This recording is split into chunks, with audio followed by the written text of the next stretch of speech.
Y nos vamos a ir en vivo a Chile con Lucía López, que nos va a traer un desarrollo y una nota para entender. Tema del día, atención toda Latinoamérica, porque lo que está haciendo Chile lo vamos a seguramente a tener que hacer en otros países. Lucía, contanos.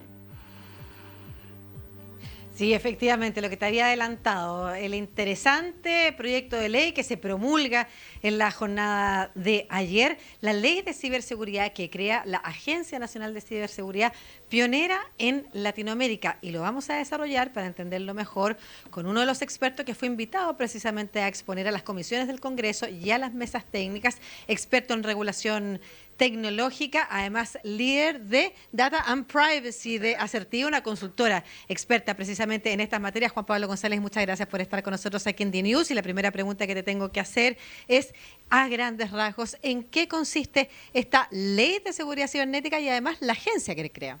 Bueno, primero que todo, muchas gracias por la oportunidad, y también creo que es tremendamente interesante que tengan en consideración lo que se está realizando en Chile en materia de ciberseguridad.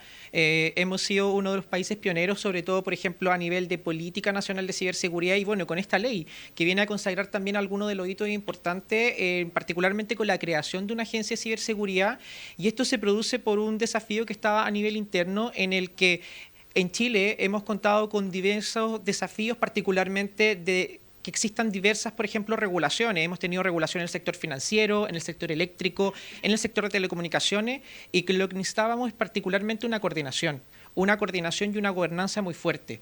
Y esta ley viene a través de esta agencia, que es un servicio descentralizado, es decir, que tiene patrimonio y también personalidad jurídica propia, a generar esta gobernanza de manera específica para tratar de, obviamente, potenciarla con la colaboración público, privado y academia de todos los actores que nos interesa participar en lo que es la ciberseguridad. Perfecto, Darío, adelante. Además, este tema que tú decías tiene una mirada también desde Latinoamérica muy interesante. Clarísimo. Juan Pablo, ¿qué tal? Gracias por este tiempo con DNews. ¿Qué funciones tendrá esta agencia de ciberseguridad? Digo, es una agencia que se va a ocupar tanto, por ejemplo, de la amenaza que pueden tener los estados frente a ataques de otros países, como, por ejemplo, lo que le puede pasar a una persona a la cual le hackean una cuenta bancaria y pierde sus recursos. ¿Todo eso va a quedar bajo la órbita de esta agencia? Las expectativas que tenemos para esta agencia son enormes a nivel por lo menos local, y también un poco lo que es la actuación y la coordinación con diferentes países. Uno de los elementos que se consideran en esta agencia es, por ejemplo, la creación ya de manera formal, a pesar de que ya estaba funcionando en Chile, lo que es un equipo de respuesta ante incidentes. Esto es porque es tremendamente importante colaborar con información entre lo que sucede en Latinoamérica. Pero además también la agencia tiene facultades, por ejemplo, de dictar estándares, porque entendemos que particularmente en Chile hay un diverso nivel de madurez, por ejemplo, en ciberseguridad. El sector financiero, por los propios funcionamientos que tiene un nivel de madurez bastante más alto de lo que, por ejemplo, puede suceder en el retail. Pero no por eso en el retail hay menos riesgos, por ejemplo, sobre todo por la cantidad de datos y también la cantidad de transacciones que se producen producto del comercio electrónico. Pero también la agencia va a tener facultades de fiscalización. Y ese fue un punto que se discutió muchísimo, si era necesario que esta agencia se mantuviera con facultades de fiscalización y de sanción.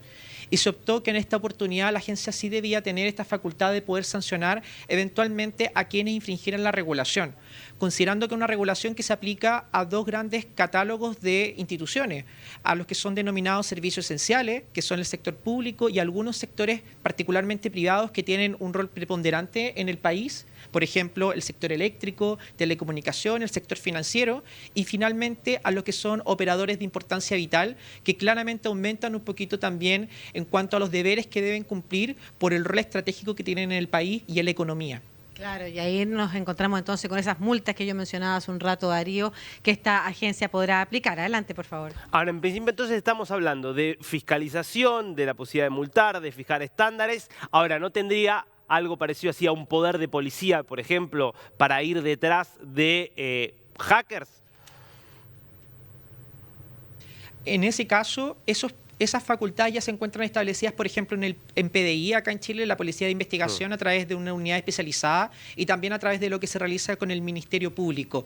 Y si bien hay un rol muy preponderante de coordinación, porque esto no se puede entender como actores aislados, tienen que actuar en conjunto, un componente importante es poder, obviamente, que haya una coordinación de cómo se regula y finalmente cómo se da el lineamiento a quienes va a aplicar esta normativa.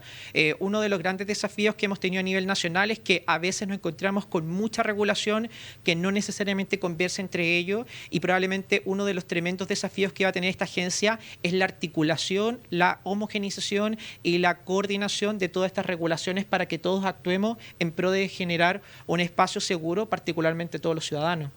Darío, antes de que tú le puedas seguir haciendo también preguntas, yo quisiera consultarle por qué es necesario, porque Darío lo decía, quizás otros países, mirando esta experiencia, van a ir avanzando también en una discusión para crear una Agencia Nacional de Ciberseguridad.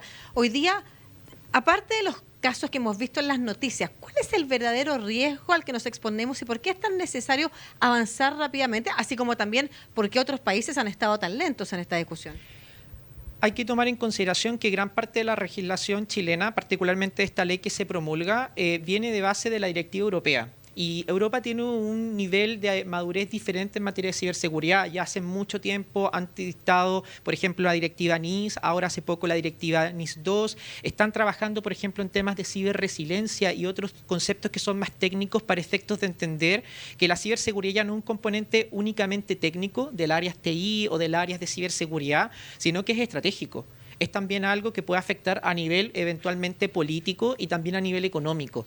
Y creo que el desafío que va a tener Latinoamérica es entender que finalmente las instituciones que tienen a veces son insuficientes para poder responder el desafío de la ciberseguridad, no solo desde la índole técnica, sino también de esta visión estratégica y también de la visión de colaborar con otros países, particularmente en lo que es el combate al cibercrimen y también, obviamente, el fomentar la cultura y generar eventualmente un mercado de ciberseguridad.